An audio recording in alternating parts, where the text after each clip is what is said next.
हो हो हो हो हो हो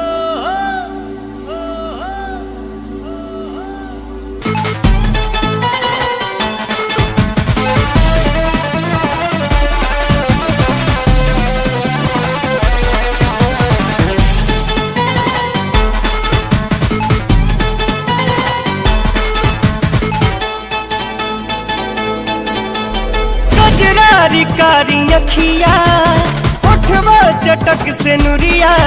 हाँ कजरारी कारी अखिया उठवा चटक से नुरिया।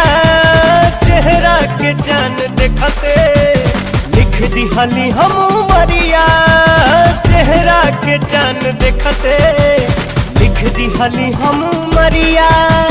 लगन प्यार के लागल ऐसा, लगन प्यार के लागल ऐसन जो जगौलस हो। पियर फराक वाली प्यार के रोग लगौलस हो। पियर फराक वाली प्यार के रोग लगौलस हो। ओ हो हो हो हो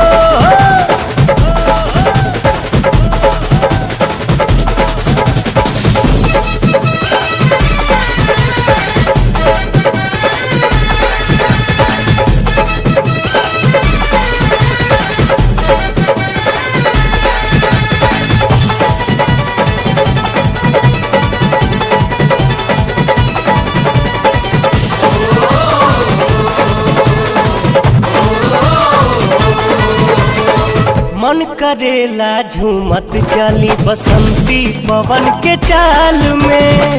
का कहीं कुछ कहल न जाला पानी कोना हाल में।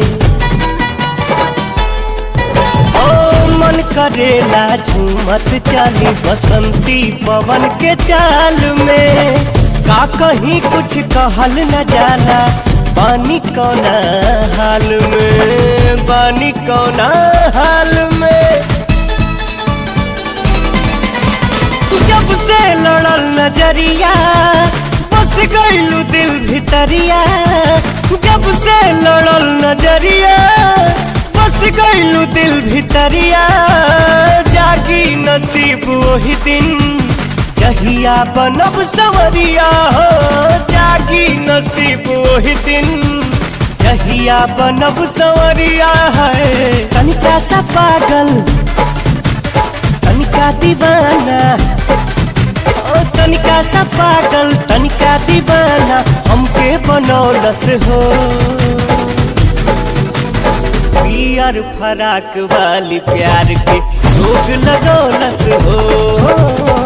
पियर फराक वाली प्यार के रोग लगौलस हो।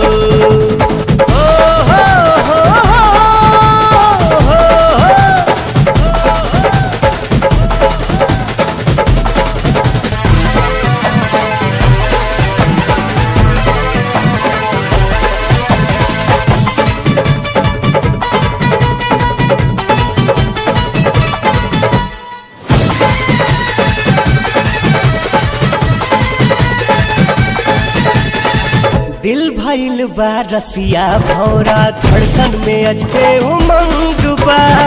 प्यार के साथो रंग में डूबल दिल भइल सतरंग बा।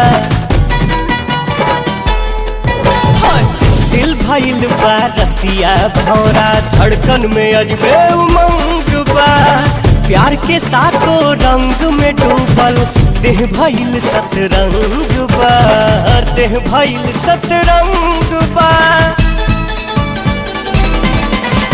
खुशबू के अंश के सिया मुस्की मधु गगरिया। हो खुशबू के अंश के सिया मुस्की मधु गगरिया।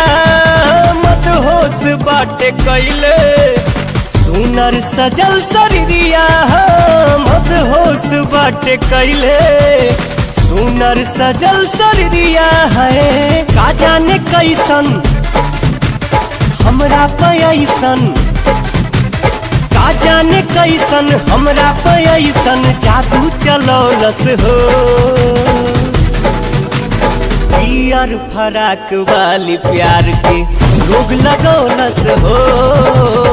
पियर फराक वाली प्यार के रोग लगौलस हो।